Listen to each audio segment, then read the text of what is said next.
Hello. Hello, good evening. Good morning. Good Yeah. morning, good evening, good afternoon, or across the world. Yes. How are you, Nisha? How is what news from Canada? The weather is beautiful.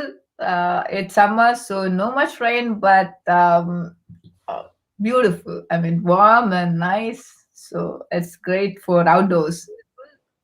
Yeah. Have you been to any shoot? Starting to go out, but right now slightly busy with life. Yeah, exams after exams. But yes, as I mentioned, I'm planning to do a little more trial on my macro. That's great. So, Yeah. what news from your side? News is I'm really waiting for our favorite photographer, Jeffrey Wu, to start his presentation on today's amazing topic, which Okay. is a lot of people ask us about this as well, how to prepare for photography competitions.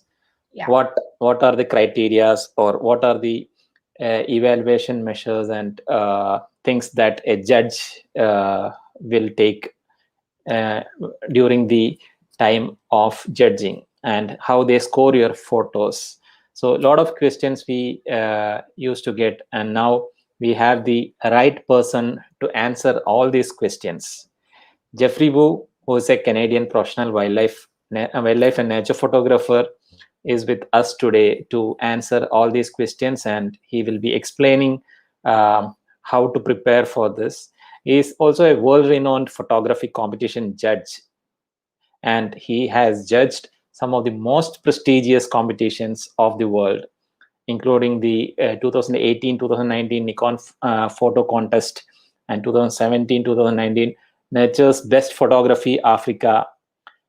So he's very experienced person and one of our favorite photographers. So Nisha, let's welcome Jeff on the stage. Hi Hello. guys, you all look great. Thank you, How are Jeff. you? How are you, Jeff, today? I'm doing all right. Kind of busy. I'm actually cutting Canadian photographer's interview. Thomas Vijay. Uh-huh. I'm Okay. sure if you follow the yesterday my Facebook, I already posted part number one. Okay. I'm cutting right now this couple of days. I'm cutting part number two, number three, Uh, and what amazing photographer he is, and the story he's gonna tell for the part number two, how he get that world upside down image to win the nature photographer yeah. of the world award, and also how he photographed a more leopard. The story is just fascinating. So I just do advertising for him. he's, I'm sure he's in one of his huge big house in Ontario watching this seminar too. Yeah, let's hope he's watching. Yeah. And in fact, there was a talk where one of his travel mate was there as a part of yesterday's talk. Shafiq, he was talking about the same experience on Amur leopard as well as Pelas's cat and things like that. Yes, so we had a little bit of version from Shafiq's side, and I think last time when we met Thomas, he was talking a little bit, not the whole story. We didn't get time to Did explain. Thomas made a talk in your website before? Thomas, No, no, no. no, he gave us an interview. I think when we started the first year, he Yeah, gave us an he was interview one of the first person to get interviewed in our magazine. in our magazine. Good, because he's a very good friend of mine. Yeah. Back 10 years, me and him, we started learning wildlife photography together in Ontario. We Okay. photographed all the raptors in Ontario, and then off and on, I met him.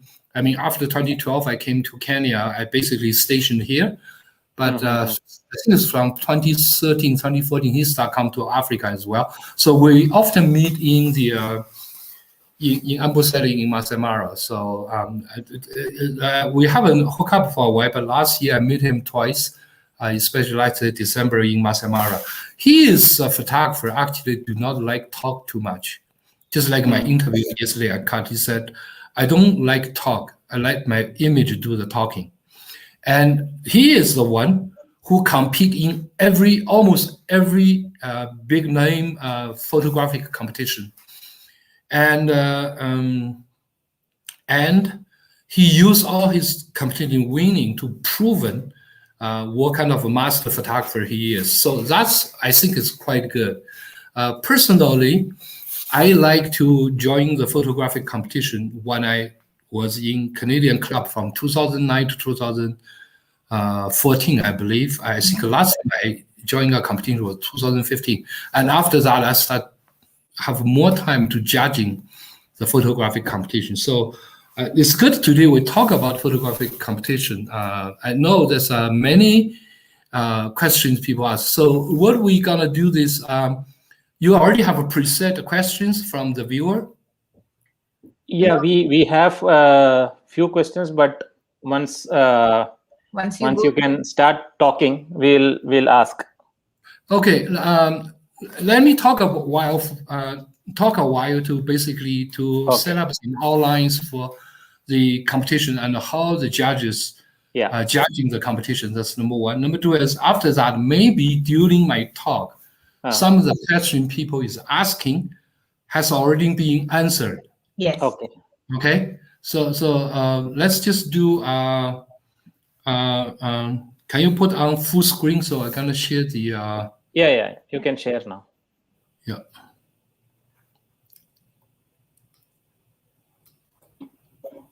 Okay. Let's do this first. So, are we getting full screen? Not yet. Not yet. Okay. Did I put in sharing screen? Yeah, Sorry. Screen sharing is there. Okay. But your screen is not visible. Yeah, I think. What about now? Not yet. Not yet. That's not right. No, that.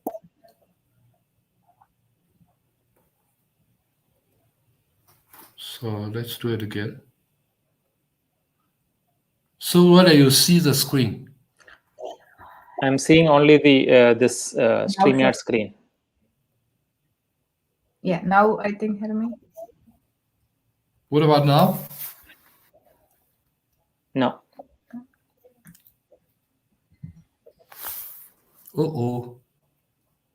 Okay. Let me do the screen sharing again, okay? Yeah, sure. Yeah. Share. Yeah, I think we Stop the screen first. Yeah. And then I start to share screen. Yes. Share screen. Window. Should I choose share entire screen or window? If you share the just the window, it will give you only that window, particular window. Yeah. Okay. So I share entire screen. Yes. Now, if I go, did you see the? Yeah. Now it is. It's on full screen, right? Yes. Okay. So you don't see me, you just see the full screen. That's what I wanted. Yes. So I can smoke while I'm talking without bothering you guys. Yeah. Okay. Yes. Photographic competition, they are actually online. There are more, and also some physical one like nature's best of competition, etc. But some just judging and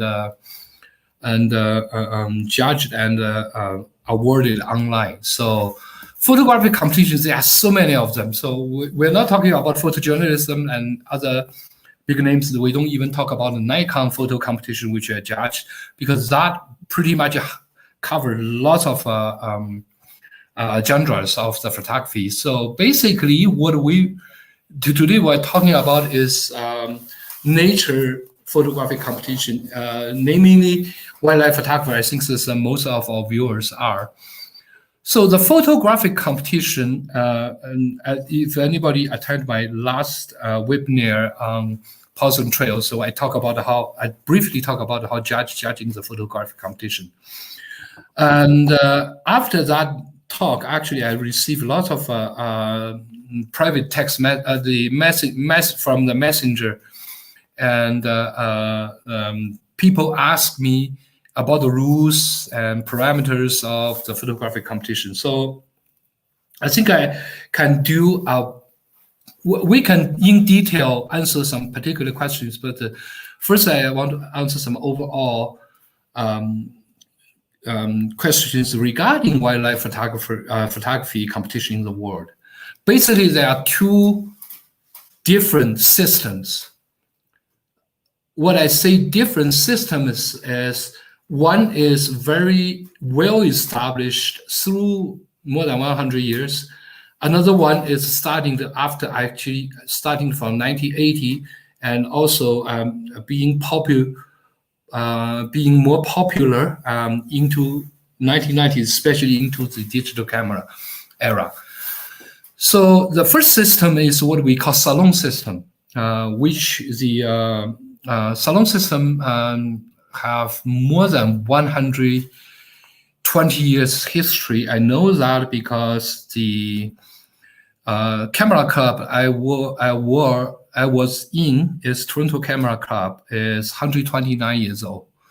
And this year, I believe the Toronto International Salon of Photography is 126.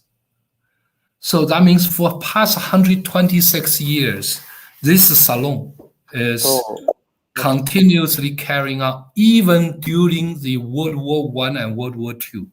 Never stopped. So that was, I think right now, Toronto International Salon of Photography is the oldest international the salon competition. So as I said, because this system is very well established, more than 100 years, and they have a very strict rules of from training the judge to how to judging an image, to the rules of submitting an image, etc., to the photography. And most of the photographic competition, including the highest paid, the salon competition, I believe, was the one in Dubai. That actually, if you see, is if you read the competition, said this competition is patroned by the FIAP, FIAP, which standing for Federation of International Association of Photography, and also PSA, which is Photographic PSA is Photographic Society of America. PSA is very big now. They expand through recent past 5-7 years. They expand like very rapidly. But they're basically they are salon-based photographic competition because the association, because they often patron the same one with FIAP. Patron the same competition with FIAP. So if your judging rules are different from FIAP, it's difficult to give award together, right? So that, as I said, salon, they are most of the country. I think the biggest organization, of course, is FIAP. They are the just like think FIAP is like United Nations for photography. And every country, of course, you have their own photographic association. For instance, Canada have a CAPA, Canadian Association for Photographic Art. The British have the Royal, and also this Australia, South Africa, big countries. They all member of the FIAP. PSA are different. I'm not sure whether they were associated with FIAP or not, but they are not associated with the FIAP, but they work with the FIAP. So, for instance, when they updating the rules in the photographic competition rules, usually this FIAP updating first, and then the PSA will updating very soon coming after. And also for the FIAP definition, so we have a very simple rules of the judging. Usually FIAP competition, the judges we use 3 judges. We use 3 judges, and every judge can give a score anywhere from 0 to 10. So the maximum score for an image will be 30.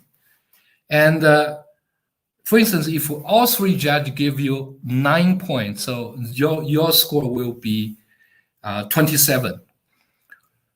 So etc. like that. So basically, some competition I know they use 5 judges. So FIAP judge usually, the salon system or FIAP system judges, they are trained, and most of them, I cannot say 100%, but 99% at least, they were photographers themselves.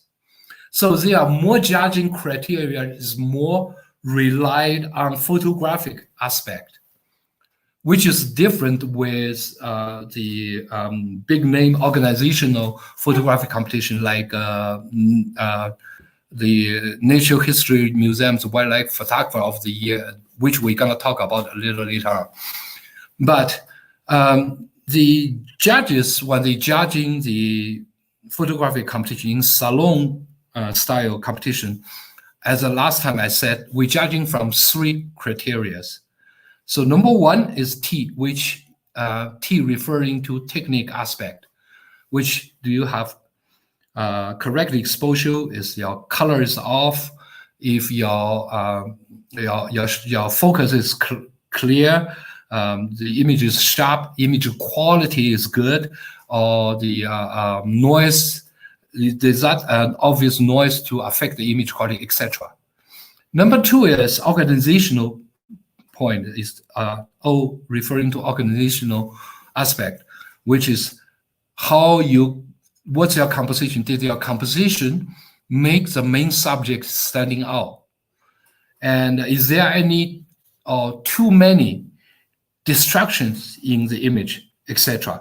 And is the main subject the photographer wants to viewer to see can make the viewer see it right away, or you have to looking for it in the image? So this is the organizational skill, basically referring to composition and distractions. Third is emotional impact, E, T-O-E, E referring to emotional impact. Emotional impact, including the visual impact, including the mood of the image, or the emotions that the image provokes. And remember, these emotions, I said it now, I'm gonna say it later, is this emotion can be pleasant. For instance, a very lovely cup photos, everybody will love it, a cheetah cup or a tiger cup, playing with mom like that, so cute. So that's a pleasant emotional impact. But some emotional impact may be negative. For instance, a hunt of the cheetah or what, that's cute. So I think in general, emotional impact, regardless is a positive one, a pleasant one, or negative one, as long as you are being touched, your emotion being provoked, so the image get higher score because it does its work.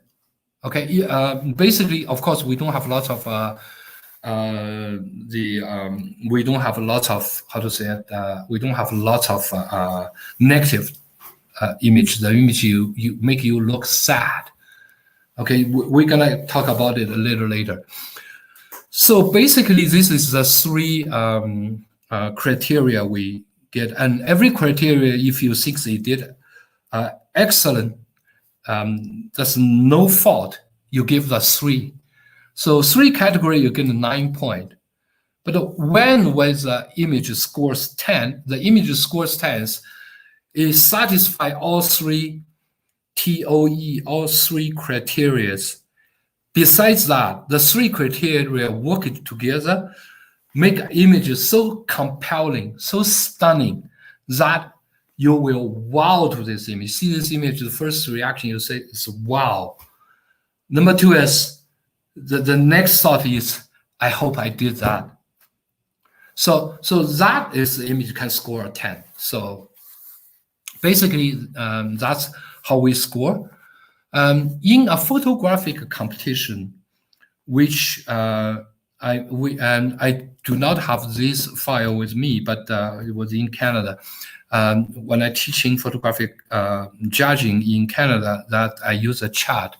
I think in 2013, 2014, I did the statistics of the 50, I think not 50, 20 domestic club level, Ontario level, CAPA, the Canadian level, and international salon level, 4 level of photographic competition score statistics and indicate if you in a salon competition, you have for instance, you have like 2,000 images. So of course, the highest score wins gold. Okay, second highest, or sometimes they both have highest score, so we have to do a penalty kick. Even 3 image all score 27, we have to, from all 27 images, we have to pick up the first, second, third, like that. So you have a gold, silver, bronze, and then many times you have the what they call best of. For instance, so after the gold, silver, and bronze, you will have like best of the best action shot or best scenario shot. So basically, that's a very high score image, but did not make top 3. So they will give like a 2, 3 like this one. Of course, that will be a bigger competition. And then next one is merit, the merit award, which did not make top 5 or 6, but still have a very good score in the top score. And that usually is really depend on how many image in there. So basically, you anywhere from 2% to 5% of the image will have the merit score, which means award of excellence, or some people say ribbon. I think the PSA more using a ribbon image, ribbon award called. And then is acceptance.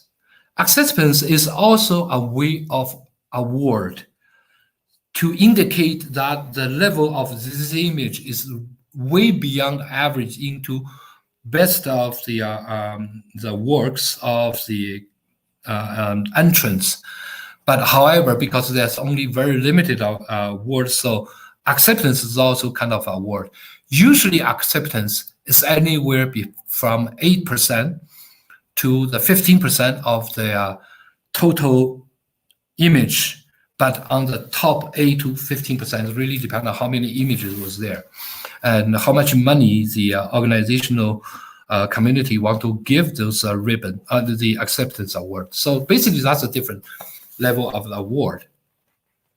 So in general, if we are not talking about the acceptance, just talking about the merit or best of and gold, silver, and bronze award, you usually have to score 23.5 in order to get into that category. So what does that mean is, no, not 20, 23, a score of 23 and above, you have a good chance to go into the merit award and the best of and the gold, etc. So what does that mean is when you score 23, that means at least 2 judge give you 7.5, that's 15. and another one give you a score of 8, so total 23. So that of course maybe you have one give us 6.5, but another judge give you a score of 9. Also, as long as the 3 judges combined score will be combined score more than 23.5. Sorry, 23. You will have a chance to win the award. So when I'm leading the photographic tours, professional photographic tours, and many of those people, the photographers who join my tour, they actually want to do the competition. So that's why when I'm guiding them, I always say that's the image will score lower than 7.5. Because if it's lower than 7.5, that's basically you have no chance to win a competition. So how do you estimate or evaluate your image can be score 7.5 or up? That is really, you have to stick with the rules of TOE, T-O-E. For instance, the image like this, okay? So image like this kind of image, I'm very unfortunately in a photographic competition from the basic club level to regional, like in Ontario, or the national, all the way to international salon, 80% of the image is something like this, and even worse than this. And this image, from photographic point of view, from T, you get a full 3 score, okay? The technique part, fabulous. Organizational part, I gave the full score of 6. But emotional impact, this is things getting tricky and interesting is, I will give this one emotional impact, the 3 score, I only give 0.5. So this image, if I'm scoring it, will be only score 6.5 in my hand. But there's another judge. She also judging this competition, and she is very experienced judge, but she is a commercial photographer. She hardly did any wildlife photography, or almost not, and she only judged 1 or 2 times wildlife photographer before in the club level. And she's judging with me in this image, for this image, in an international salon, because the regular scheduled judge, and he cannot make it. So she's the only qualified judge we can get. And because she's not always judging wildlife photography, and this is not her profession, she just loves this beautiful bird, and with all the detail, fabulous detail, she gives this image a score of 8 or 8.5. Okay, you guess what? Now, after like 20 images, we have another one. Okay, so we have this image. So this image, I will start giving higher scores. Still, technical part, no problem, right? Organizational part, no problem. Storytelling part, because this bird had the prey, had the shrimp in the beak, and he's jumping. So that I will give a 1 to 1.5. So I will give this image a 7 to 7.5 score. You know what happened to next judge? Because the previous one, she gives 8.5, and this image, she gives a score of 10.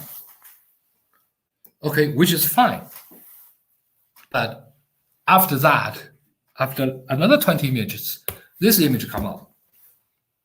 So this image, I scored 8.5. Because the story, the tension, the action, the storytelling value, and technique part, same technique part, the organization part, no problem, give the full 3 and 3. But the storytelling part, I almost give the full score of 3. So I give 2.5 just because the storytelling here is crazy. From the shrimp is still struggling, and the the maker used the correctly exposure shutter speed. I think here is about 1,000 to 1,250 of seconds. So you can see the eyes of the bird is very, very sharp, but the shrimp is still a little bit blurry. It shows the motion, shows the shrimp still struggling. And also the slower shutter speed also makes the water splash full of tension in this image. So I give it 8.5. But the next judge, she does not know how to score this image because the previous one she already scored 10. So, but the best thing she can do is she can score a 10 as well. So sometimes judge make mistakes, or sometimes judge is not very experienced, but it doesn't really matter. And also sometimes it's necessary. What do I mean necessary is, for instance, image like this, the other judge can score very high, but for me, because I'm very experienced wildlife photographer, so I only score, I know that many of them will be better than this. And I only score a 6.5 on this one. So this one, because this 6.5 will never win the gold, silver, or bronze. Okay? It will never have a chance to win it. But when the image like this come out, everybody, experienced or inexperienced judge, will all give the high score. To the end, this image wins. So that is what I say necessary.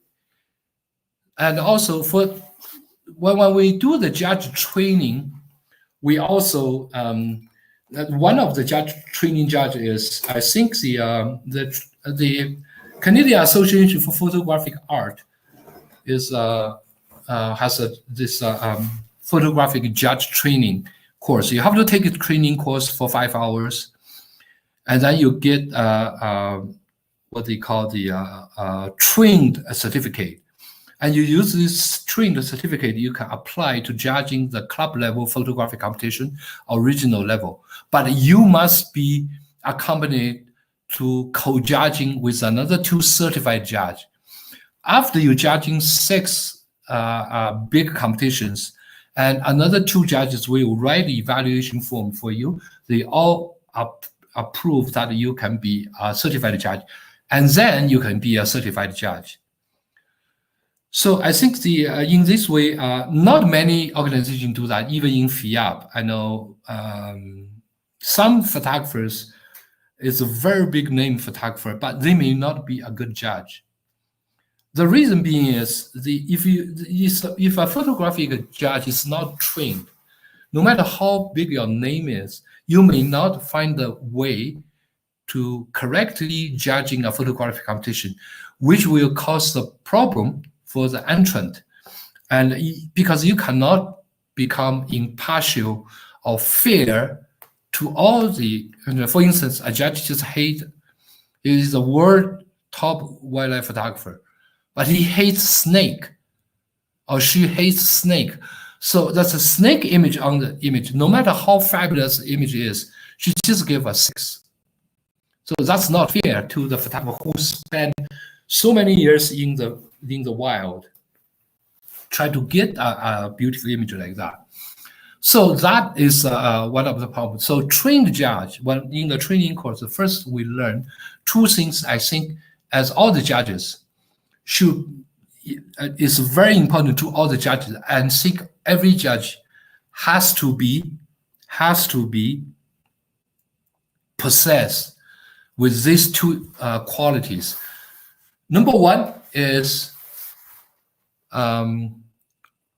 when you come to judge the competition, leave your bias outside the door, because you have to be mentally prepared. There are many images or many subjects. You may not like them, but you have to put your personal preference outside the door in order to judge it correctly. And remember, you are judging other people's work, maybe other people's work of the years, if not for the months or weeks. So it has to be fair to them. Number two is, if you come in to judge in the bad mood, you come in today, you have an argument with your wife, or you on the way here, you had a car accident. You know, you are thinking of, I'm judging a photographic competition without pay, and today I have to pay my own money to repair the car. So you come in with a bad mood, that's fine. But if you're judging this competition with bad mood, keep your bad mood whole day to the end. So consistency is, if you go, usually you give an 8 point for this image, but because you are in bad mood, you give a 7, fine. But the next one, usually you give 7, you give 6. Usually you give 9, you give 8, like that. So on. So the consistency actually the consistency maintain the fairness to all the viewers. That's number one. Number two is, all the judge must remember, to judging a photographic competition is not a privilege. It is an honor. It's like people saying, see, like Nisha, you are a judge. So I'm saying, oh, Jeffrey, I'm in Masamara. I work very hard for 2 months. Here's my 10 best image in these 2 months. Please give me a score and criticize them. So you must understand, to judge this kind of competition, you are evaluating people's hard work. So you must be humble, not condescending. Of course, the photographer may be a beginner or inexperienced, not as good photographer of yours. So what you're gonna do is, you will give them constructive suggestions or criticize. This is the important rule of the judge, actually, especially the judge who is judging the club level. Your club only have 80 people. Tonight, the competition only have like 75 images. And when you're judging and give the score, all the club level, all the club member will write standing behind you. It's easier to judge in international photographic competition because nobody knows who judge is. Nobody is allowed to go in. It's closed circuit. You don't need to criticize the image. You just give the score and next. However, judging club level photographic competition is essential, because one of the biggest functionality of a judge, a role the judge plays, is not just give the score. An average person with 5-hour training can judge an image almost 80% accurately. You are there to use your expertise to helping, especially in the club level, helping the beginners, the photo enthusiasts, to keep going on this road. So you have to criticize the image with politeness, and you give the, not just point out what is wrong with this image, but you also give them constructive suggestions how to improve in the future. That's the most important role to play. Okay, that's a little bit off topic. So basically what I try to explain is the salon style photographic judge. And in the whole world, the most of the photographic competition is a salon competition. The second set of the photographic competition is the organizational photographic competition. Usually, this kind of competition, they will be associated with some organization. For instance, Wildlife Photographer of the Year, everybody knows, is associated with BBC, and also the Natural History Museum of Britain. I think right now BBC is not associated with them anymore because I don't see their name anymore. But of course, the Nature History Museum. Nature's Best photographic competition is associated with Nature's Best magazine in American, and also Smithsonian, Natural History Museum, which is American Natural History Museum. Sony competition, which are associated with Sony. So this organizational competition, they are kind of tricky. Of course, they also will judging the image from the photographic value. But beyond that, there's many different aspects will affect the outcome of the competition. For instance, number one, we have more judges in this kind of competition. When I judging Nikon Photo Contest, we have 8 judges, and let's just make use the wildlife photographer of the year of the Natural History Museum to explain this kind of a competition.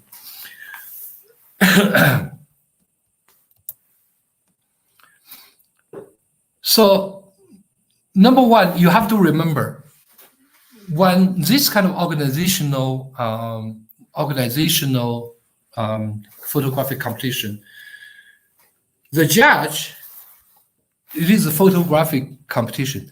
However, many cases, the judge is not a photographer. For instance, if you open the wildlife photographer of the year jury pool of this year, you see the Rosamund Cox.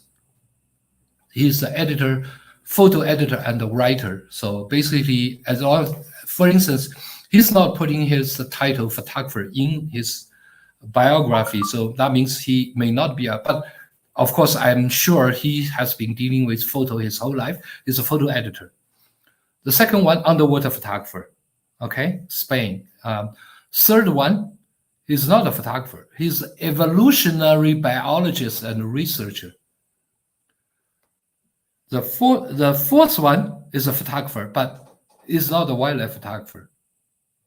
He's a photojournalist, yet he's judging the wildlife photography competition. The fifth one is naturalist and broadcaster and writer. The sixth one is entomologist, conservation biologist, and a photographer. And then Stefan Whitstrand, he's quite famous wildlife photographer. So from the combination of this jury pool, you know they are looking for something, not just photography, but beyond the element of photography. So that is, if you want to enter in this kind of a competition, you have to keep that in mind. Okay?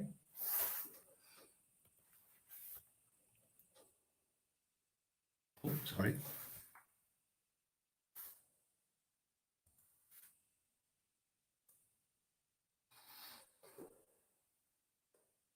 Number two is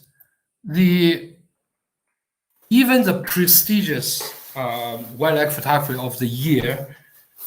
Also, in the history, there are some scandals. I think two very big one or very famous one. For instance, here, that's 2009. The award winner, who's a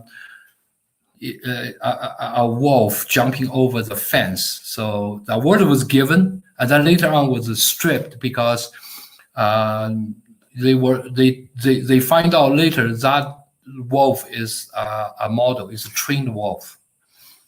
And also, I think the most recent one, just a few years ago, I think 2018, an image like this, an anteater going to the anthill with glowing fireflies.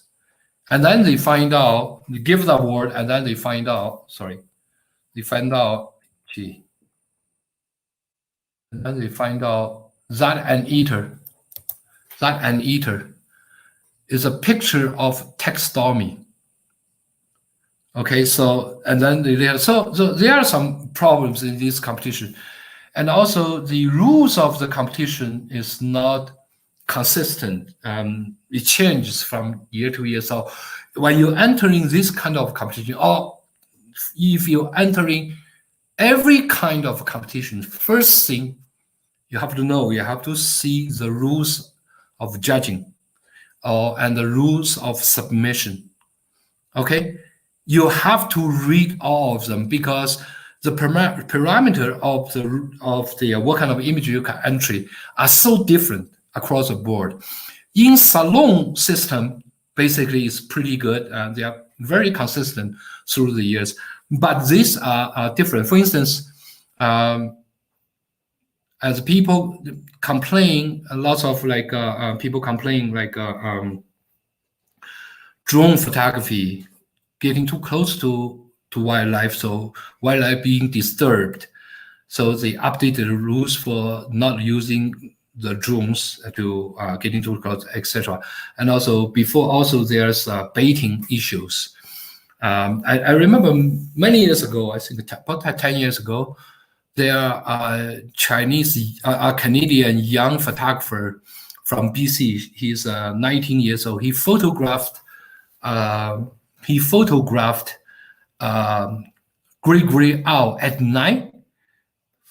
Open wing flap. Fabulous image was shot with the flashlight.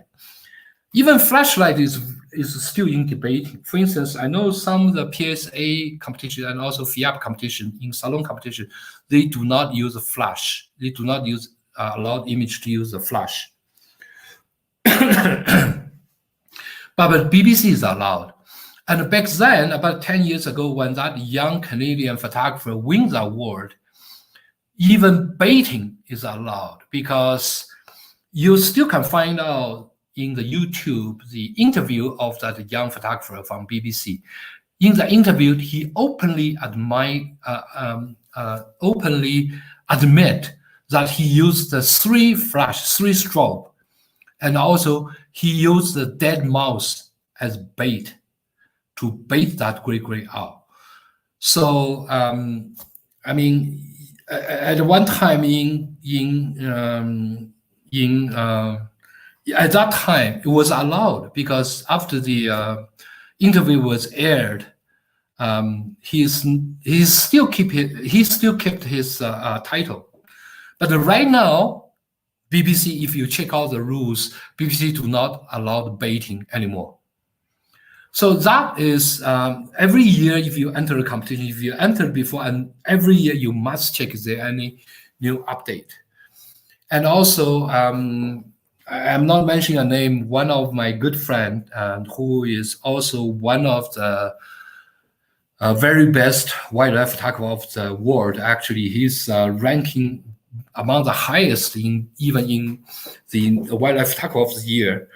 He complained to me because he said, I worked so hard in the field.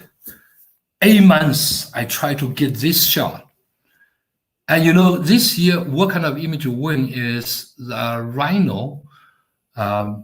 rhino's dead body on the ground with the horn being hacked off. So he said, I'm a conservationist.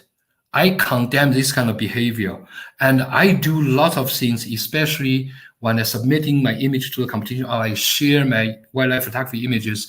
I want to bring the awareness of the conservation to the whole world. But a photographic competition, a wildlife photography competition, you use a dead rhino carcass to sensationalize the political correctness. It's not fair to the wildlife photographers who busted their ass off in the field 8 months, 10 months, just to get one of the most wonderful moment in the nature. Is not fair. So that is also another problem of this kind of organizational associated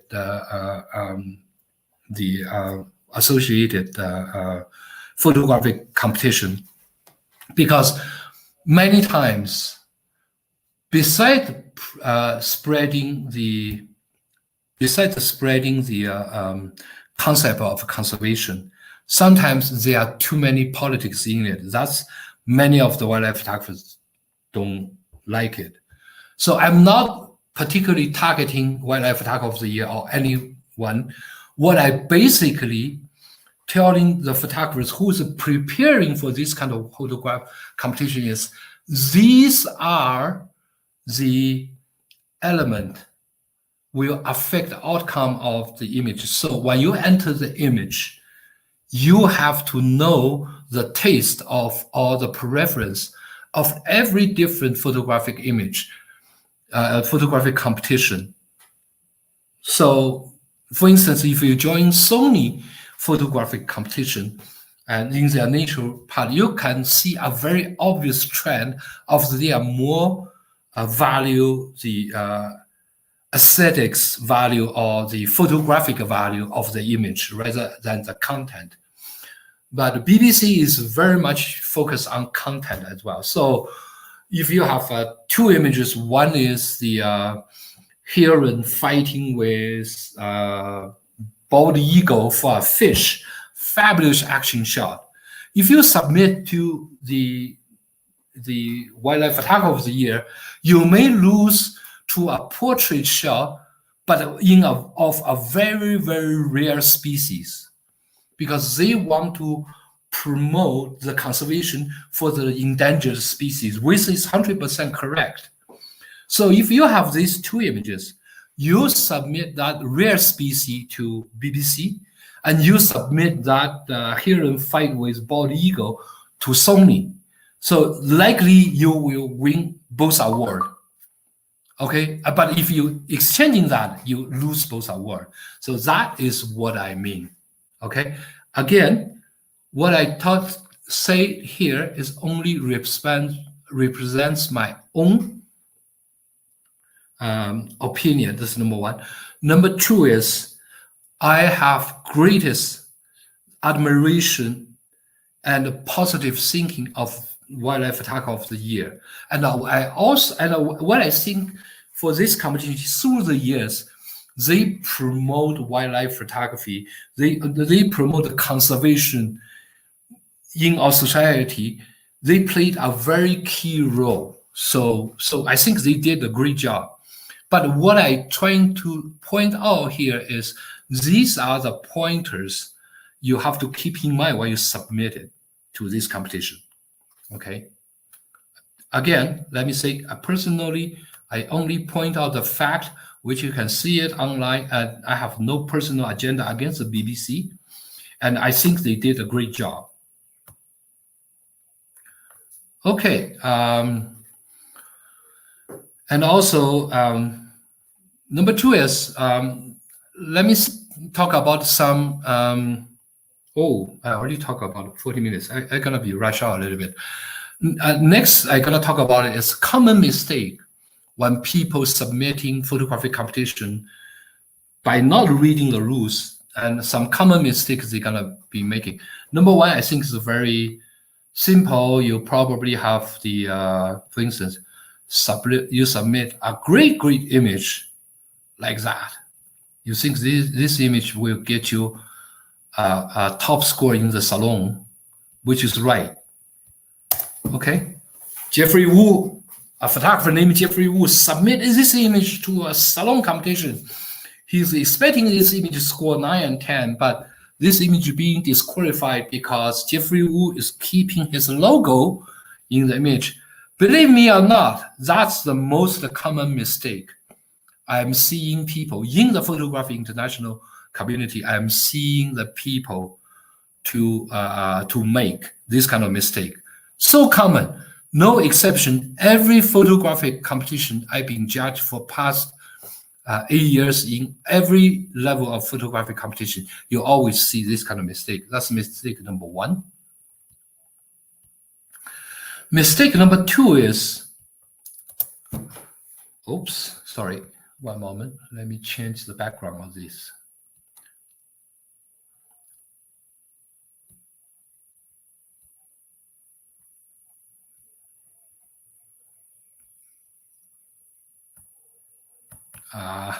Don't get this.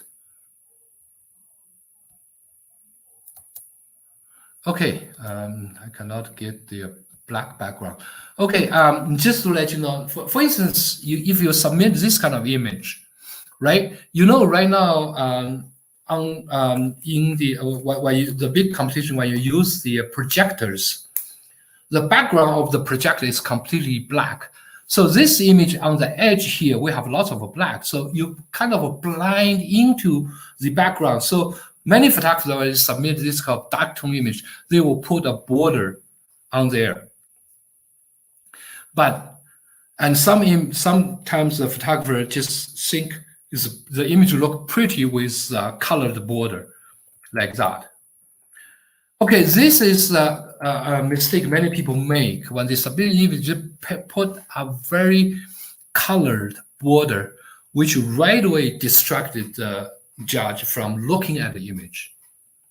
So that's a big no-no. Never do that. If you really have to put a border in a very dark image, what you do is you just put 2 pixels of the gray color, not white, not black, but the gray color on the side of the image, just to mark the border of the image without distracting people's eye to the image, the judge's eye to the image.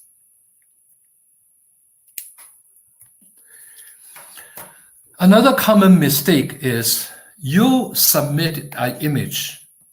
You submitted an image. You think it's great image and looks so good in your image, in your computer. But when you send to the judge, or judge in the projector, or at home, we do online judging, we see an image like that. This image has very strong yellow cast. Why I say it's a very strong yellow cast? Because in the bright light, especially low angle sunset, sunrise, what we call golden light, you get the image, you get the bird, like cascaded into the light, have gold color. That's fine, but this image is not right because I know there's a yellow cast. Because you see the wing here, the feather here, white. There's supposed to be white feather, color feather, and it is in the shadow. It did not take the light. So when there's no direct light hitting the white feather here, this feather should be white. But this case here is yellow. Why? 2 reasons. Number one, first reason, you did not calibrate your monitor. I don't care. So some people say, "Oh, I just bought this iMac, like top equipped, like $12,000 US dollar Mac just to do the Photoshop."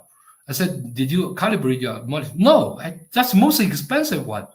That's nothing to do with the expensive one. Even Mac, every Mac, especially Mac, has to be calibrated, guys.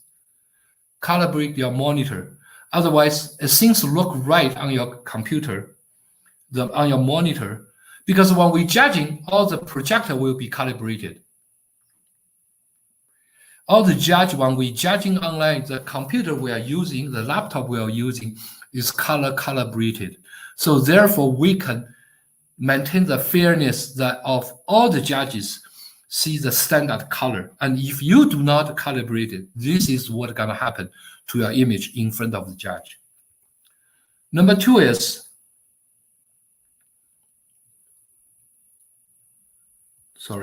number 2 is color space. Oh, here. This one here and this one here. Did you guys see the difference? Right? So it's the same image. It's the same image, but when you submitted image, when we use our camera to shoot, use Nikon or Canon, I don't know about Sony, I hardly use any Sony. When you use Nikon or Canon, the image color space automatically was default into Adobe RGB.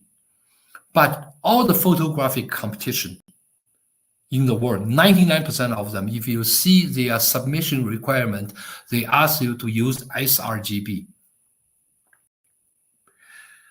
You may ask, is that gonna be a big difference with the color space? Yes, this is a perfect example. This is sRGB, and This is this is sRGB, and this is Adobe RGB. Same image, just change the color space. You see the color change are so different. So you want to, when you submit the image, you want to turn into sRGB, especially online judge. Online judging, all the online showing image is automatically default into sRGB. So that's why every competition they ask you to go to the sRGB. That's the reason, because the same, you want the image showing in front of the judge, regardless it's a monitor or it's a projector, it's exactly the same color which shows on your computer. So number one, use the calibrator to calibrate your monitor. Number two, make sure you submitted the sRGB image to the competition. Okay, so these are the common mistake. Lots of people think, some are entry-level photographer always make mistake like oversaturated. This image was so oversaturated image. And you can see the pixelation in the color. Come on, guys. I mean, all the photographic competition rules will tell you the color adjustment must look natural. That do not look natural. But however, the image I just showing you guys are the image I picked from the photographic competition. Of course, those photographers I know, so I have their consent. But I just tell you, those are real image come out of the real photographic competition. Okay, now, next question most people ask is, what is allowed and what is not allowed in a photographic competition? Okay, so actually, for salon is pretty standard, and you get no one. You probably know all the salon rules. For instance, this is Toronto International Salon, and this is Toronto International Photography Festival. So what is allowed or what is not allowed is not, the first photography is restricted to, okay. So that's the first one is define what is nature photography. Number two is storytelling value of photography must be weighted than the pictorial quality, which is promoting the storytelling value of the image. Three, human elements should not be present except the rare occasions where human elements enhance natural story. This is a particular case is sometimes they photograph a fish eagle completely wild, but that fish eagle have a ring in the talon because it was monitored by the scientists, which is allowed. Which next one actually is the presence of scientific bands, scientific tags or radio colors on one animal is permissible. For photographs of artificial product, hybrid plants or animals, mounted species. What is hybrid plant or animals? Very often people mistake when they submit the image of a peacock, for instance, that do not consider 100% wildlife, because peacock is half, like we call hybrid wildlife, because it's mainly domesticated and tamed and fed by people. The real wild peacock is called green peacock, actually located in the border of India and China. The whole world only have 400 of them, but 99% of the peacock in the wildlife photography competition we see is common blue peacock. Okay, like that. Okay, now the good part is no techniques that add, relocated, replace, or remove pictorial elements expected by cropping are permitted. That means the image, you cannot remove things, you cannot add things, you cannot relocate things. Which, if your image do not win an award, or your image in a very low-end photographic competition, they don't really care about the raw image. They trust your submission, so nobody dispute, which is fine. But when you go into the top prestigious photographic competition, I can guarantee you they will, when you go into the finalist, they will ask you for the raw image. You can do adjustment. You can change part of the, for instance, you can change the elephant's eyes or tiger's eyes, brighter, more high contrast. That's no problem. You can like burn down the background a little bit, or you can dodge the shadow part partly or the globally in the image. That's no problem. But if your content in the image do not show on the raw, you will be disqualified immediately. So 7, technique that enhance the presentation of a photograph without changing the natural story or pictorial content are permitted. For instance, adjustment of exposure, brightness, contrast level, etc., globally or partially are permitted. Any changes of digital pixel physical characteristic like blur is not allowed. What is changing digital pixel physical digital pixel physical characteristic like blur? I will show you one image. Okay. For instance, we have this image here. Okay. We are not scoring him. I just show you what is allowed and what is not allowed here. So when you this pretty much is a raw open, did not do any adjustment image. So Jeff, can I ask you one small doubt regarding the color space? Yes. This NHM, the Wildlife Photographer of the Year. Yeah. They asked to submit Adobe RGB. No, wait a moment. I will talk to you about this later on. Okay. Yeah. Okay, sure. No. Just this one.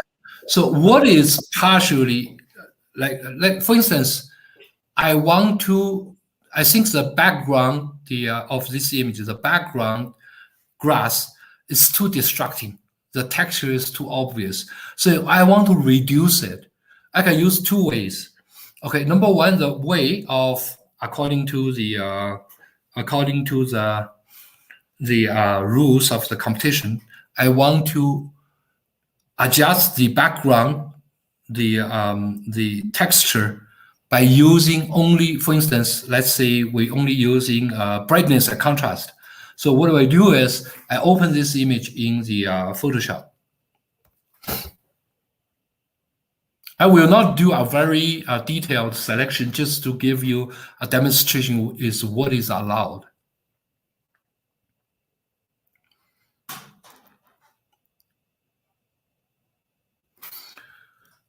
We go into the Photoshop, okay? Yeah. Okay. So now I just want to reduce the background contrast by only adjusting contrast and brightness. So I will choose first, I will use the selection tool to select the bird first. Okay. Okay, now the bird is selected, and then I go to select inverse. So now bird is not selected. Anything beside the bird is selected, right? After I made this selection, I go to adjustment mask to brightness and contrast. I just reduce contrast a little bit. You see the difference at the background? Okay, I can do like this, or I can do like this, but I do like 2-3 times. I just copy this layer 2-3 times. As I copy more and more, did you see the background changes so much? Right? Yeah. So that's one way. Of course, how many layers you want to do or how much you do is really on your photographer purview. But in this process, if you zoom in to the pixel,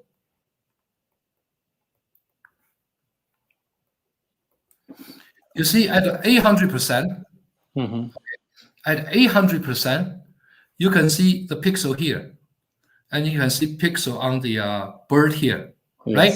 So you did not change any, you did not relocate, add, subtract any content of your image. You kept the natural story. and also you keep the physical characteristic of the pixel, because every pixel is still visible. Okay, Yeah. so that's what I'm saying. You see the difference. Open the background like this. After I do 2-3 layers like this, so you are effectively reduce the distraction from the background. Okay, so that's the right way to do it. You can do it in the Photoshop, or you can do it actually in the Adobe Camera Raw. You just use a lower contrast brush to brush the background, avoid the main subject. You have about the same thing. Of course, if you want more accurate selection, you have to go to the Photoshop to do the selection. Okay, now we do a next one. So we're back to the original image.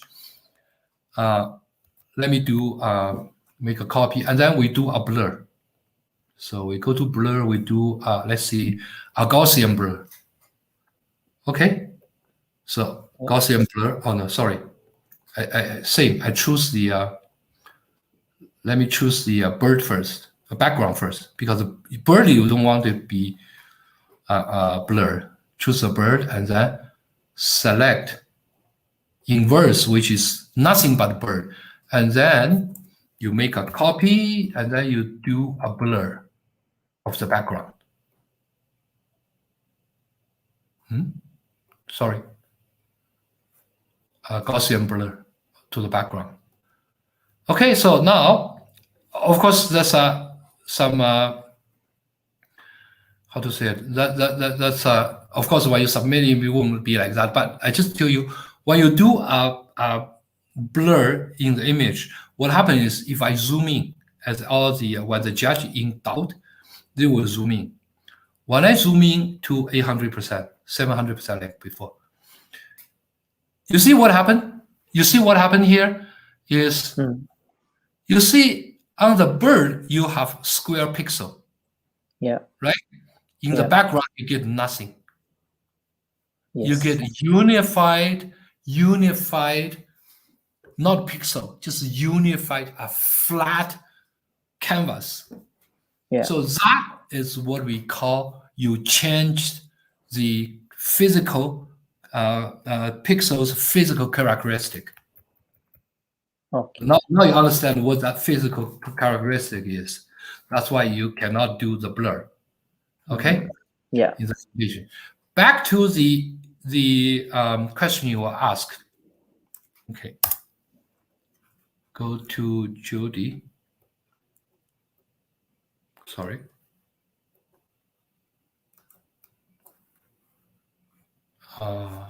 No, I think I did the screen.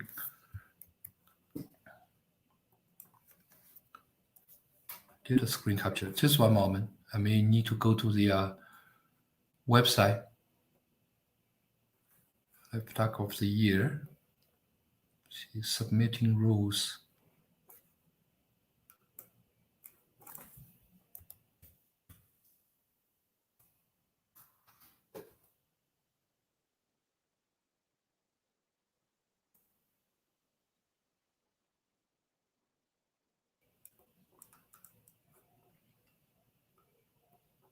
You can see my screen, right? Yes, yes.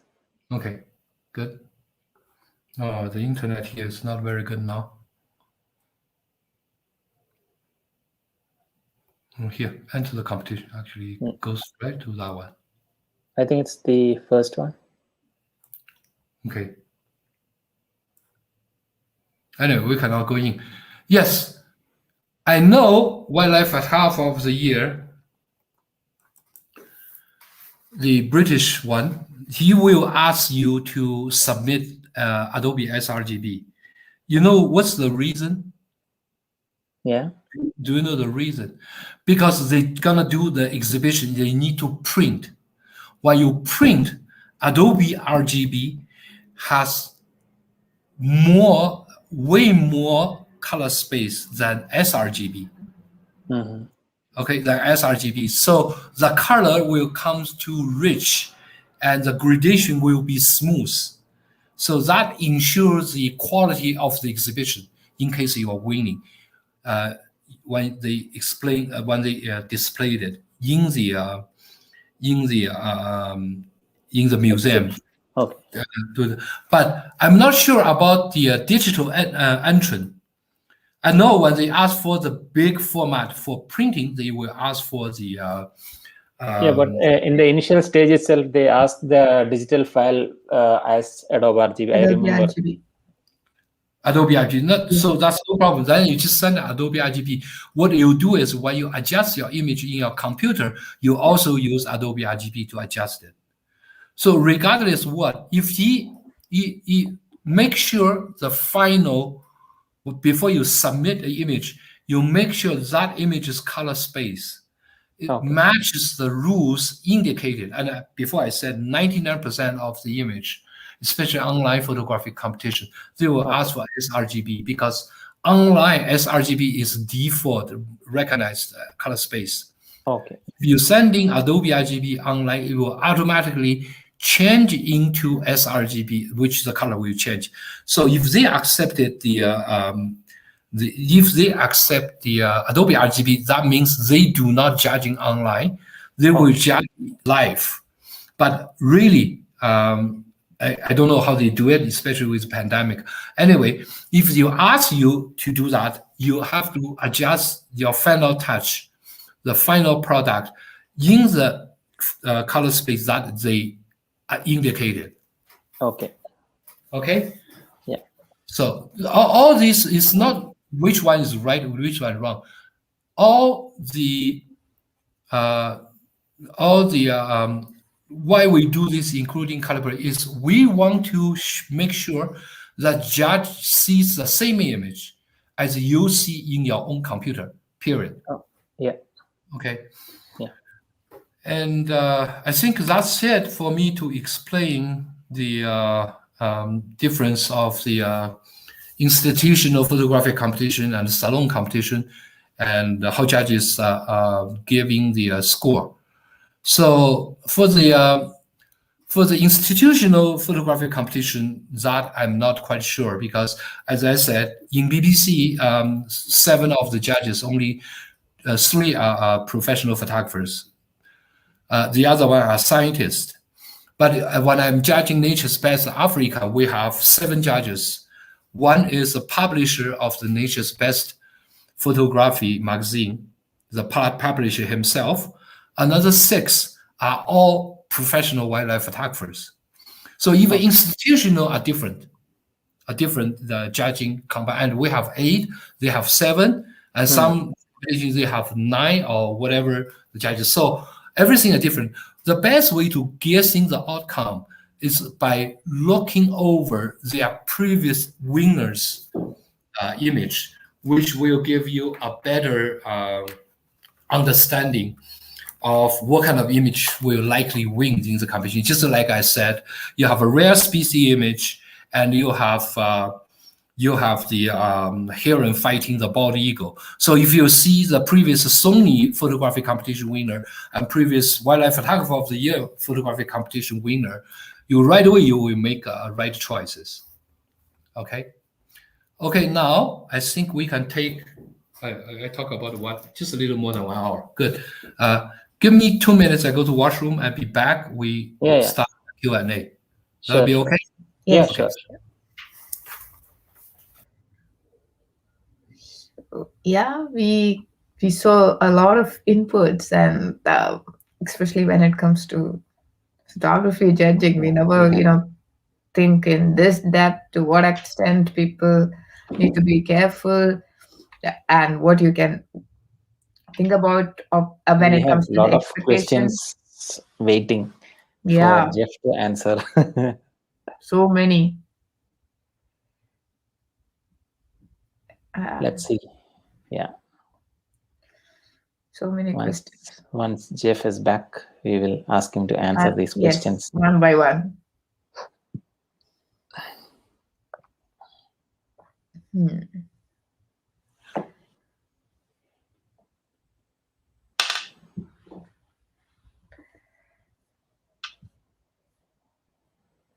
the good part is, even during that daughter talk, he kind of answered a bunch of questions already. In I think in most of the questions, when I'm just glimpsing through the questions. Yeah.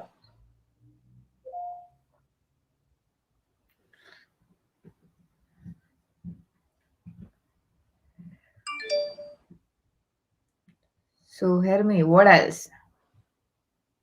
Do you have a question for Jeffrey? My question is already there in this. Okay. Interestingly, somebody was asking,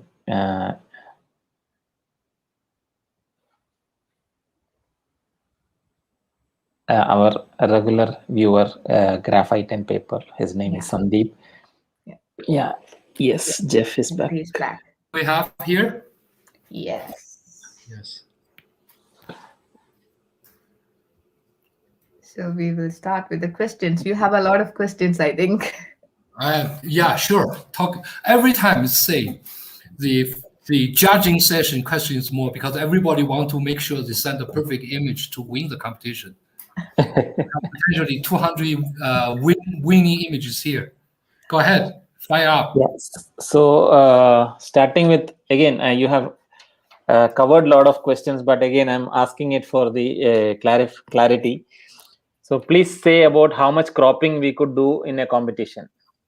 In salon, usually there's no indication of the cropping, how many you can do. However, I know in Nature's Best competition, the Nature's Best Africa actually in their rules.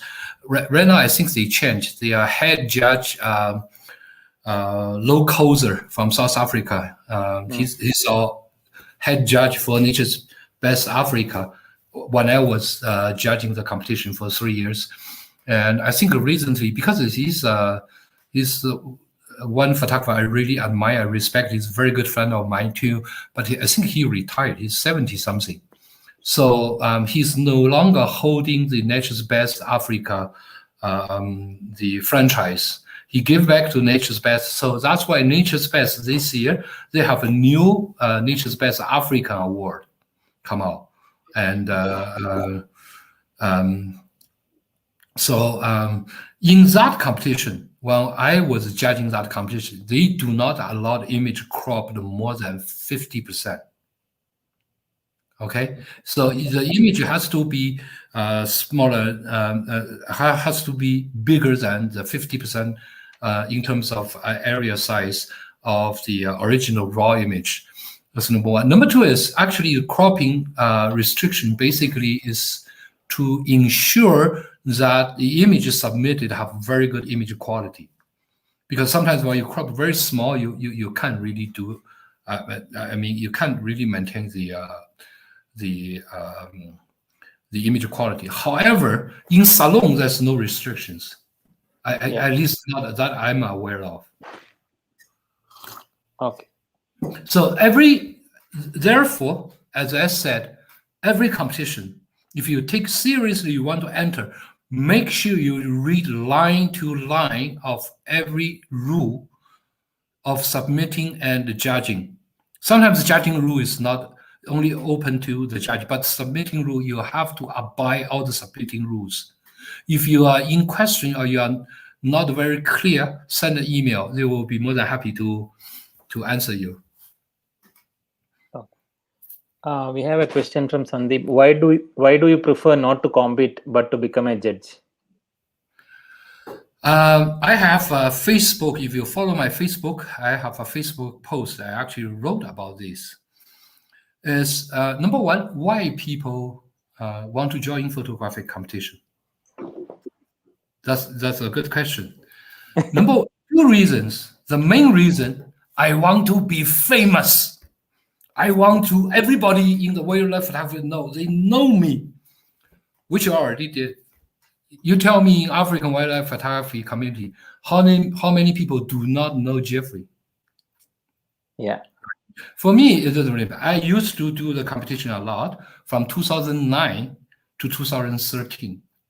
That was almost 8 years ago. And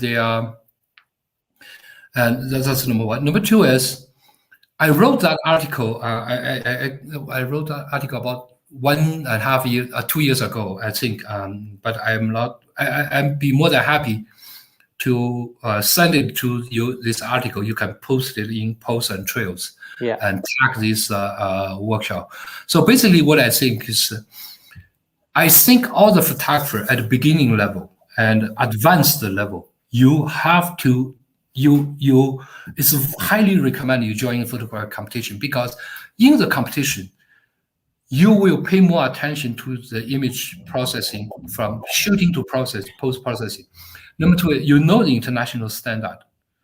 You know what is the judge or mainstream photographic community knows what kind of good imagery is. So that will help you to improve, especially when you are a beginner or you are advanced, emerging photographer. You really want to build your name. You want to improve faster. Join the competition. Like one of my students, I'm not mentioning names, but in Facebook you can see her. She's a female photographer. She started 3 years ago with me, joined my tours. She joined my 5 to 7 tours already. She knows nothing about photography. She never owned a DSLR. And last year alone, she entered 200 international photographic competitions from 20 countries. You know online how many photographic competitions there is? 8,000. Oh. Competition. 8,000 every year, each year. Okay? So she win 200. And in FIAP, they have a ranking like a master of FIAP, FIAP, or like that. She already, in 2 years, she already reached almost the highest level. So that's what I encouraged her from very beginning. She's very shy. She's not. I said, number one is online competition. If you don't win, nobody know, right? So just enter. But by compare your image to the winning image, you know what your shortcoming is, and you will try to improve it. Or you know something you don't know, you ask me, so I teach you. And that's how I encouraged her. So so she right now, she in FIAP, she already get I think a second highest title already. And that just because so that's the way. So at the beginning, when you are emerging photographer, you to do the photographic competition. But for me now, imagine if Jeffrey competing in wildlife photography every year. Really, do I leave lots of choice for other people? You see the cheetah shot, flipping cheetah shot, I never enter any competition. But I'm sure I enter any competition, this is gonna be top 3, period. Right? So what I want to mean is, I want to encourage more young photographer and more emerging photographer to grow. To be honest with you, right now, there's nothing much I can learn from the competition. I rather do, you see, I do the interview with 2 of the most influential wildlife photographer, myself and Austin and Thomas Vigian. Those are the biggest competition award, the masters in the whole world. They're still competing to prove their status. But right now, if I want to learn something, I do interview with them. I make friends with them. I talk to them. I think none of them will say, "Oh, you are too low of the flag. I don't want to talk to you." No, they're all very good friends of mine. So to me, I don't need competition to prove who I am. And as a professional wildlife photographer, I'm measuring my success actually not by competing to win the award. To me, win a Salon award is the easiest as a pie. But what I want to do is I want to publish my image to spread the awareness of the conservation. And also, if you see the Kenya Tourist Board interview for me, become their partner, I talk about my next 5 years. I will do lots of course, I'm still gonna be leading tours, doing assignments, but I will shift my my emphasis on the documentary making, which is also for the conservation, for bring the awareness and the reality of the conservation. And now being judged at the beginning in this webinar, I'm talking about being judged. Why the biggest role judge is playing is to teach, to nurturing more photographers grow up. That's what I do. That's why, number one, I don't join any competition to leave the space, leave the opportunities for the emerging photographers, the young photographers. Number two, I spend more time on judging and criticizing my students, my study groups, and also in the competition. But right now I'm too busy to do. I can do some colorful online competitions.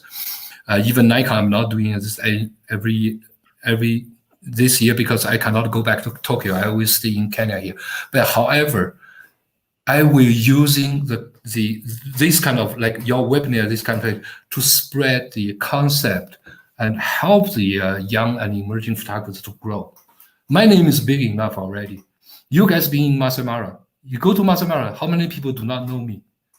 Yeah. So I don't need a bigger name.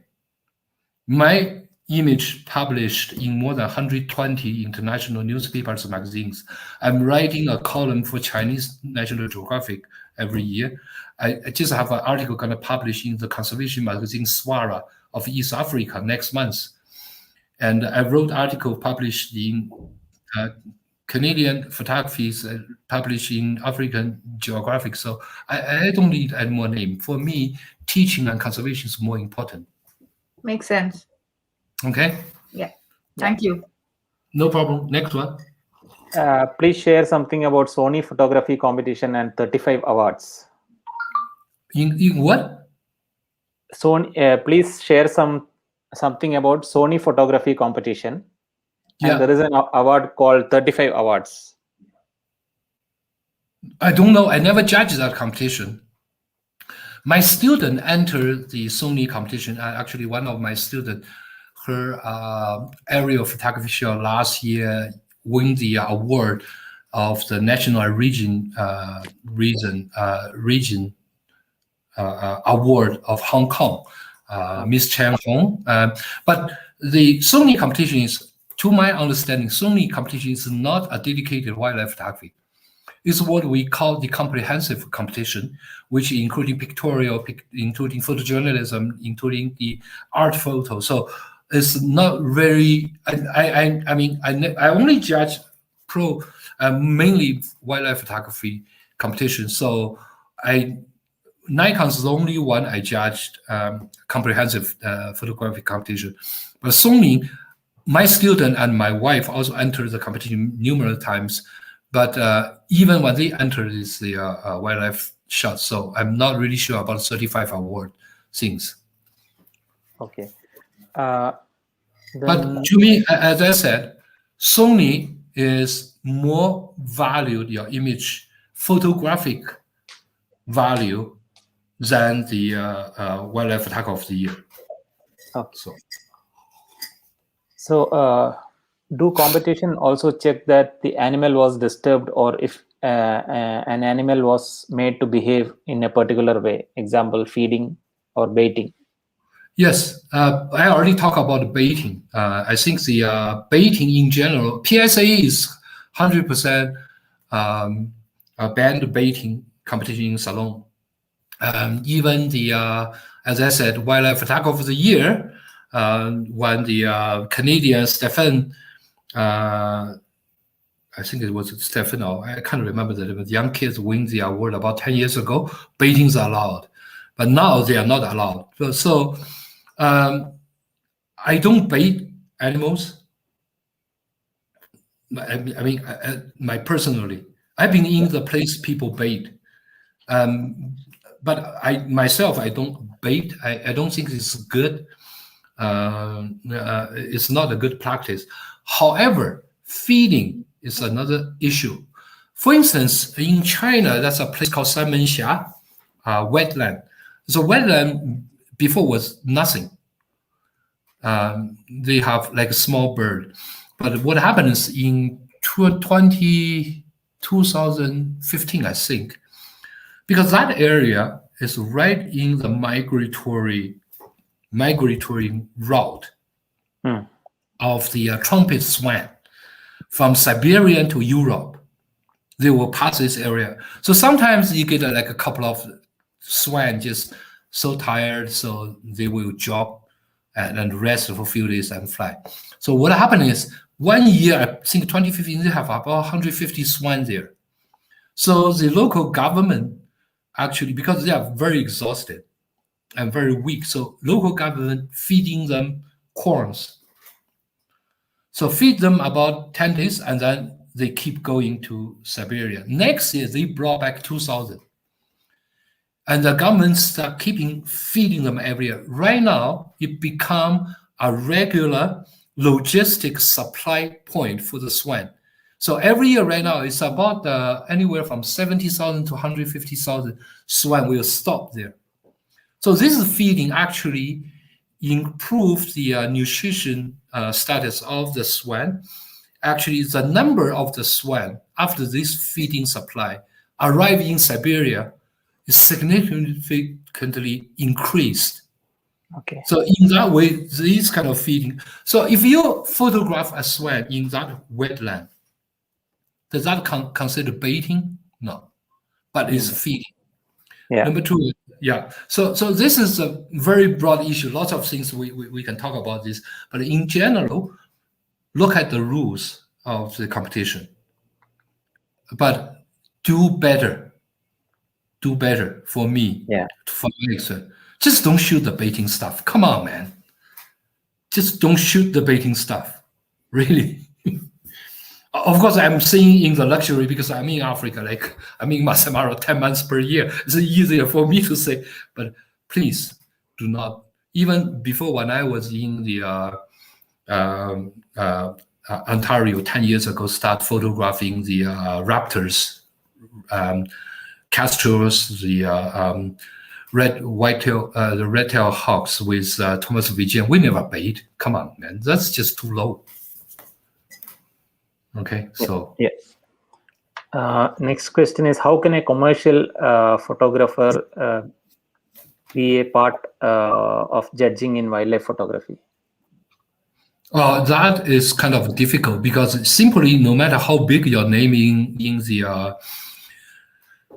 other genre of the photography, for instance, Annie Leibovitz, the one who only shoots a Hollywood star, he's the most famous commercial portrait photographer, right? Every image he charged like $500,000, but nobody will ever ask her to become a wildlife photographer judge because it's just not the same trend. So usually what I encounter in the wildlife photography judging, because I mainly judged in Canada. Usually those judges will be wildlife photographer, but sometimes they just don't have enough judge because judges don't get paid. A volunteer judge, they're either getting old, retired, or the young one, they don't have time to do this. So sometimes one time I have been sitting with a panel with two judges to judging a wildlife photography competition, but only I am the wildlife photographer. Another one is a landscape photographer. Another one is commercial photographer. So what I did is before we judging session, I give them half an hour outline is how we look at things. Because I know I don't need to tell them how to look at T and O, just E. How you evaluate the emotional impact to give them just a couple of outlines. They're doing fine. So basically, number one, do you have a chance to be a judge? Is see the system. So I know India have FIAP, is a FIAP salon system, right? Because lots of the India photographer friend add me on the Facebook. You see the title is MFIAP, something like that. Yes. So they have this competition. Participate in this competition. If you really be a judge, you just apply. I'm pretty sure right now the judge is in high demand because nobody actually want to judge now. You don't get paid. You don't, because all the salon judges you don't get paid. It's 100% volunteer job, and you have to devote the time and your thought in it. So, of course, for the judging, all the judges I think is all has to be trained even it's a 3-hour training or 1-day training or 2 weeks training, doesn't matter. Number one has to be trained for the basics. Number two is, you want to become a good judge, 2 things. Number one, be fair. Put your preference to outside the door, just like I said. Number two, do not look down the beginners, no matter how bad the image is. Do not look down them. Remember, one of your duty, one of the role you're playing, you are a teacher. Okay, you are a teacher. You teach them. The last thing, see, in photographic competition, even though we can give it a score from 0 to 10, right? But some very bad, very beginner, somebody just use cell phone, take a picture, send to the competition. Well, even that kind of image, you don't give them a 0 or 1 point. You know why? If you give a photographer his image of 1 point, it's equivalent to slapping on her face to tell her, you are just made for photography. Just get the hell out of here. You are not this material. But you don't want to do that. You want to help them. So for instance, when I encounter an image with very major flaws, the focus of big distraction, etc. So what I'm gonna do is, first, when I criticize in the club level, I tell you, club level photography judging is very, very stressful, because you are talking about criticize the image on the screen, which is the guy just behind you. He may just smack you with his coffee or ice cream. So international is okay. I mean, the 5-star hotel in the board meeting just give the score and don't even need to talk about the image. But club level is best training for the good judges. So even that image is coming out, and that maker is right behind me. What I'm gonna say is, oh, that's a quite interesting image, right? At least I think the subject is quite unique, because not many people photograph this subject. However, no matter how bad the image is, you give something positive first. Number two, you point out the fault. This beginner's image, you may have like 20 all messed up faults. You give them the most crucial one. Okay. Yeah. Number three, give constructive suggestions. So I would say this image is quite interesting because it's not a common subject to photograph. However, the focus is not quite accurate. Number two is there are too many distractions at the background. My suggestion is, if the maker can use a higher shutter speed, maybe freeze the action, the focus. Usually focus will not be wrong. The blurry image comes from the lower shutter speed. Just increase shutter speed a little bit more, and then try to change the angle to the right a little bit to avoid the background distraction. This image can be improved dramatically. Just 3 sentences. Number one, give a positive. Number two, point out the problem. Number three, give constructive sentence to help her. So next time she will know. She will use higher shutter speed. She will pay attention to the background. So that is how you judge. You have to have this kind of mentality. Okay? Just like I said, people working 2 weeks have 10 best image, give it to you to evaluate. That's an honor. It's not even they are beginner, you are master level photographer. You do not look down them. You help them sincerely. Okay, great.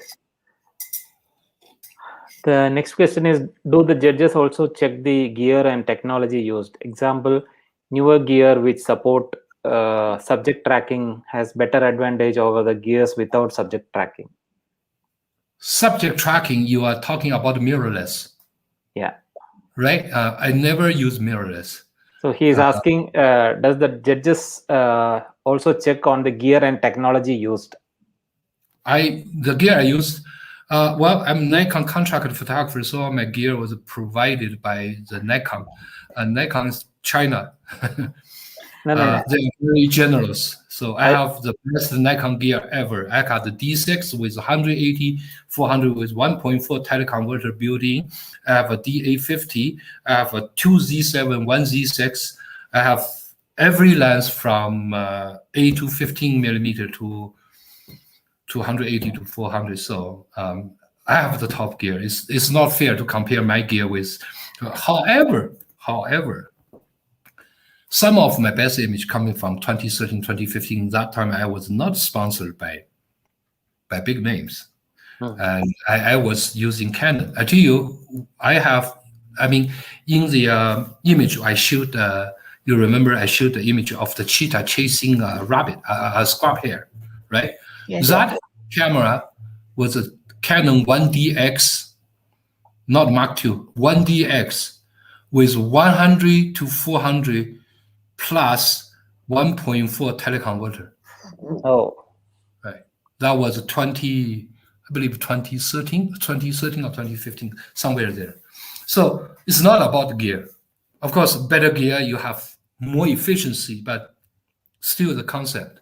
so while judging, do you check all these things for a contestant, gear used and technology used? No, we don't judge. The judge's rule.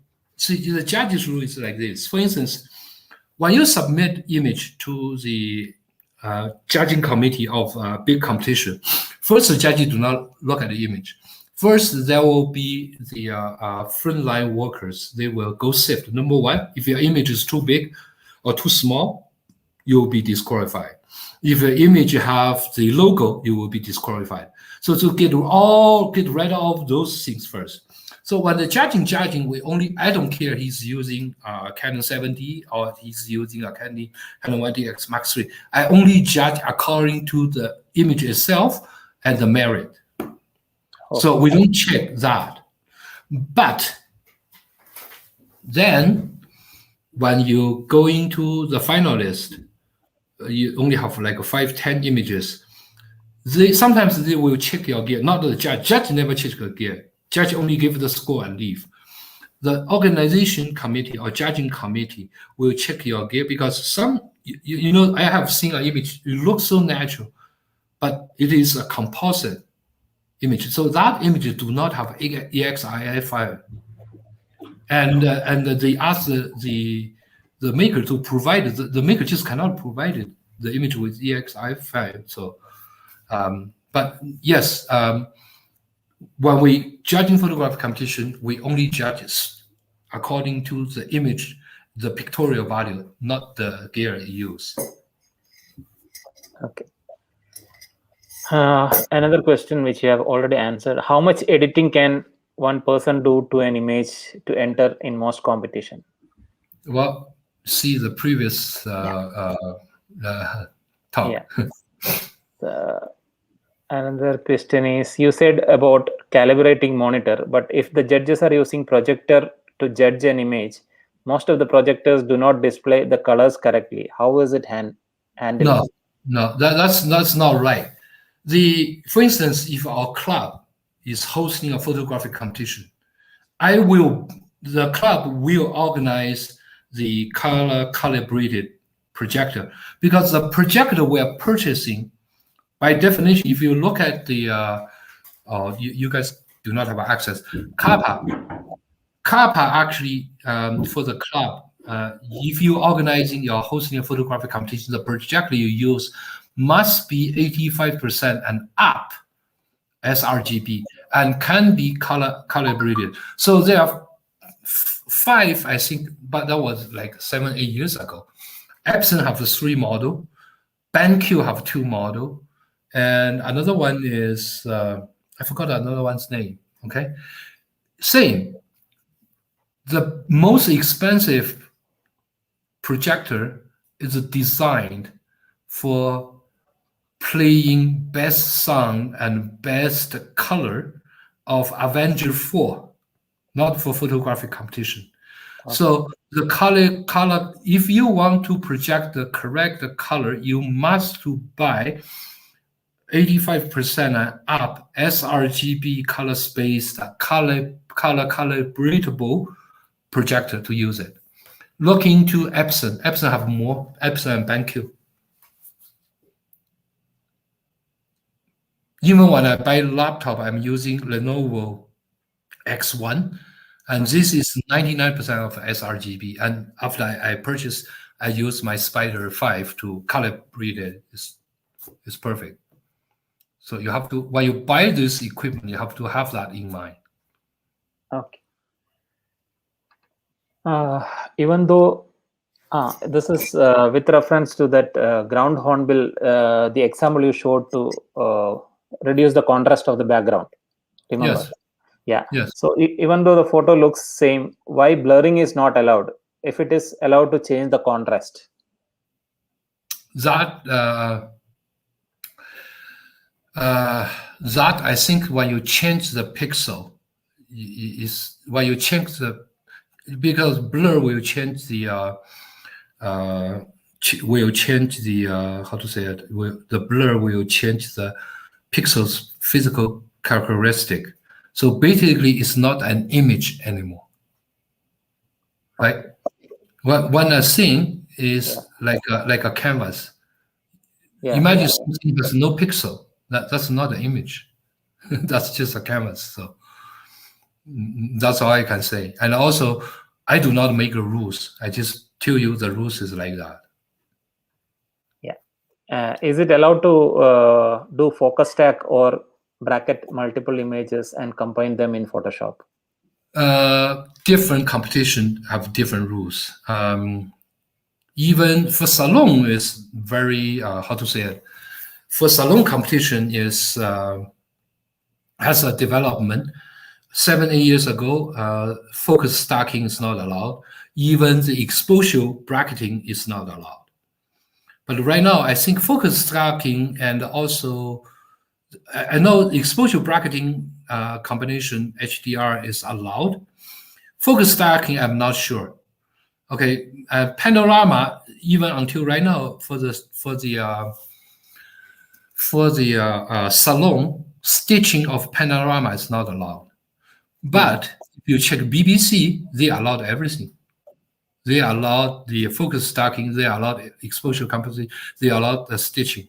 And panorama competition, you have to stitch the image. You cannot crop into the panorama. You have to use more than one image to stitch them together. So every photographic competition are different. You have to check. Okay. Remember, there are 8,000 photographic competition per year. Okay. Even That's a big NHL, number. I think stacking is allowed, right? What? Even in a Natural History Museum, stacking is allowed. Yes, But yes. you just need to mention about it. I think it was 2 years ago. Because I don't judging, I don't judge their competition. I don't participate in their competition, so I don't really care about. But I know one of my friends, he's a regular patron to wildlife photography. He told me that 2 years ago, stacking's allowed now. Yeah, because I remember David Lloyd's one image of a leopard sitting on top of a tree from Masai Mara. He mentioned that he got it in 2 different days. One day he got it was low lighting condition. That changes the nature story. If you do stacking, it has to be the same time, same series. But I heard it was from 2 different days he took it, and some story I remember reading it, but not sure. Well, it was a leopard. But this is, I mean, this is not up to photographer, because to the end, the judging committee makes a call. So it's really dependent. Even sometimes they said allowed, but you are not allowed. This is not allowed, etc. So to me, you just enter it. And also, if you lose one time, don't worry. Just enter another one next year. Finally, you're going to hit it. Yeah. Right? Yeah. One question from Udit Pathak. In your last session, you recommended not to limit the ISO to the lower end. How do the competitions treat the images with higher ISO? Well, as I said, the competition will never check the technical specs. An image come out, like I said, my leopard image, my cheetah hunting the impala. That's was like 14,000. But do you see the ISO is high? As long as the image quality is good, even in high ISO. For instance, all the hide photography we are shooting, right? Yeah. The lowest ISO is 25,600. Yeah. The highest one is 81,000. So ISO number now to the digital era, ISO number is a small problem, does not mean anything. Small problem is high ISO will more the noises. So how you deal with it? Before it was a big deal because it's really very, very difficult to deal with them. But right now it's so easy with the software help and with also the image, the quality of the new image sensors. If you use a high-end camera, I mean, if you use 1DX Mark III or Nikon D6, you're shooting 25 to 32,000 image as long as you overexpose a little bit. Just as I said, overexpose a little bit. The image quality will be fine. As long as you see the right-hand side, the highlight is not being cut, the image quality will be fine with the help of the software. But now you have to buy the new software. You have to learn how to do the software. Yeah, and does this the plugins like Topaz denoise? Yeah, is it allowed to use that for removing the grains? Why not? Why not? There's no right now. I think there's no restriction in any competition to which kind of software you're using. Okay. I cannot. I never know any of that. I never record any of that. And if BBC do not allow Topaz, I think the first day Topaz knows that Topaz will sue the BBC. Right? But I remember reading, I don't remember which competition it was. They mentioned clearly, I think it was again WPY. You know, a blurring is fine, but you're not allowed to use plugins or things like that. Not anymore. Not anymore. Okay. There are many confusing times. See, Yeah. I tell you many stories when I judging photographic competition. When I started, I learned photographic competition judging. I was trained by the president of CAPA, Canadian Association of Photographic Art. Rod Trider is also a very good friend of mine, and he's also my printer in Toronto. He's a master printer. So at that time, 2012, when the judging, they do not even allow you to use Photoshop. They do not allow you to use partial adjustment. So they cannot allow you to use mask. So we actually, I think by 2014, I think was which competition? I forgot, something in the United States, New York. It's PSA competition. And that time I was in a photographer forum and I read this debate. So they said, okay, the only thing you can do anything in Camera Raw, Adobe Camera Raw, right? Yes. But when you go into the Photoshop, you cannot use mask. The reason is because mask allow you to see partial adjustment. So, and then the people who use Photoshop right away they point out is in Adobe Camera Raw, you can do the partial adjustment. Because, number one, because they invented brush in 2013. So the whole face kind of dark in the shadow of the leopard, you can use a brush, just brush the eye a little bit brighter and contrast. That's number one. Number two is in salon competition, because that sentence is carried out from the film time to now, is you can use dodge and burn. Yes. Dodge and burn is not globally used. You don't dodge the whole image. You don't burn the whole image. So dodge and burn, by definition, is a partial adjustment. Okay. So if partial adjustment is allowed in your rules, is allowed in the Adobe Camera Raw, why you cannot allow them doing it, use a mask in the Photoshop? And as long as they don't adding, subtracting, and removing the content, they should be allowed. You know why that time there are so many people do not allow this, do not allow that? Same. Major photographic judging committee, the one who is calling the shot, they are old guys. By 2012, 80% of them still shooting the film. So they are so scared about Photoshop. Okay. Now, that's time. Now you don't see anyone say, oh, you cannot use Photoshop. Oh, you cannot use mask. No, everything is fine. As long as I said, I think this is a good thing. because without changing natural story. I always said in the post-processing principle, number one rule is do not adding, subtracting, relocating the content. That's the bottom line. But adjustment and a partial adjustment really increased the storytelling value or the value of the beauty of the scenery. Therefore, you get more spreaded in the internet and to make people love nature more, right? So that you use it correctly, that's a positive thing. That's why right now, low. Imagine 5 years ago, not 10 years ago, BBC said, "Oh, we can allow you use focus stacking, exposure correcting." That time, those judges, no, that's a big no. Now they are allowed because they accept it. Everything's like that. That's a technology always going in front of the people's thought. Especially as I said, most of the judging committee, the guy who's calling shot, is at least 60, 62 years old.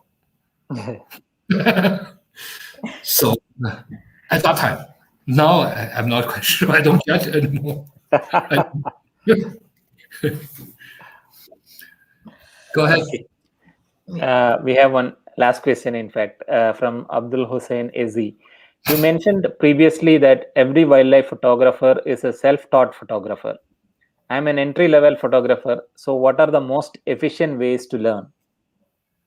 Number one, first, for instance, find number one, I think for the wildlife photographer to advance quickly, learn more efficiently. Number one is find what's your favorite. You can ask, if you said, okay, I want to photograph cheetah hunt, but I only have a budget of $1,000 per year. So you never get to the Africa to shoot the cheetah hunt. So forget that. Find something tangible. You can do it, and that can trick your interest, number one. For instance, finally you give up shooting cheetah. But we have leopard, we have a tiger in the India. That's everywhere, right? So what I do is I'm looking for the tiger shot online. Tiger shot, you just Google tiger shot, 20 million image come out. You just pick the good ones, the one who attract the eye, the one who make you think, I want to do that. And then you see who shot that. And then you start following this guy. Okay, you start to following this guy. If he teaches online like I do right now, listen to him. If he give a lecture, listen to him. If he is selling books, buy the book. If he is doing online $20 seminar, buy it, learn it, try to grasp it as soon as possible. First, because we all start by imitating somebody, right? And then when you get to a certain level, you created your own style. But before that, you have to reach at least that level first. And trust me, because the internet have low limit. So you are looking for the best tiger shot, probably the best tiger photographer in India come out. So you just concentrate on this one, number one. Number two is the two biggest obstacle or your enemy in your way to become a better or high-end photographer. Number one is yourself. Okay? Yourself. If you think I'm good enough already, imagine people like Thomas Vijay, like me, like myself, and Austin, we're still pursuing better idea, better image, more, and you're already satisfied with you, then you never be good at this, number one. So never satisfy yourself. Number two is the second person who is stopping you or who is becoming your obstacle in your advancing that's a person name is someone else said. You often, when you're shooting this, you have your idea, I want to shoot this backlighting. And another person, why you shoot this way, right? So why I cannot shoot it? Oh, come on, do you know how to shoot a tiger? You always shoot, that's the light, shooting with the light. You ask me why? Because someone else say, because everybody say. You see the guy with 600 millimeter with 1DX Max 3, he looks so professional, he's shooting the front lighting. Not let those kind of people stop you. If you want to listening to somebody, listening to the one who is better than you, not the one you don't even know, or the one in your group, or the one who looks very professional, National Geographic, Canon with the name on it, big lens, fully camouflaged suit. Does not mean they have a good image. To be honest with you, that usually means they have very mediocre image. But when they go to the wild, they want people to look up to them. So what do? They use a package to make them look professional. Trust me, the real professional do not acting this way. You see, in Mara, I have a vest I never changed for 7 years. My pants are holding it. I got all the cap, free cap from different camps. Whoever go to a camp, give me a free cap. We give a free cap because we don't care about how we look. We care about how our images look. Okay, so you always care about how do I improve my image? What else I can learn from this better photographer? That's you're concentrating on. Even you're always this way, or if his post process is better, or Jeffrey can do 40,000 ISO image with noise, without noise, with great detail. How did he do that? So you join my seminar, you look at my post. If you have a chance, come to join my tour. Learn from the best. Okay? Yeah. Just like that. But not somebody else say. With 600 millimeter 1DX3, with Canon logo and National Geographic logo and fully camouflaged people, with the mattress lying down to shooting 20 centimeters above the floor. No, those are not professional. Those are professional wannabe. Sorry, I may offend lots of photographers who listen. It's all about opinion, so it's not a matter. Yeah, so we have covered almost all the questions for the day. Okay. And a lot of thanks from a lot of people. Yeah, a lot of appreciation we got in this session as well. Yes. Okay. So thank you very much, guys. When I have time, we can hook up together, talk about something else. Sure. Yeah, sure. But I really want to point out is, if you guys, if the people who is serious in photography, check out the interview I did with the two master photographers. One is myself and Austin, and everybody knows who he is. Yeah. Number two is Thomas Vijen, which is also one of the biggest name. And I hope those kind of interview, because we don't just ask a normal question. I always try to dig out their thought process, how they design this shot, how they why he do that. So that actually is quite helpful for the people who really want to improve their photographic skills. And trust me, there are not many this kind of opportunity there. If you're searching for Thomas, the interview, probably just you guys, the interview pop up. So,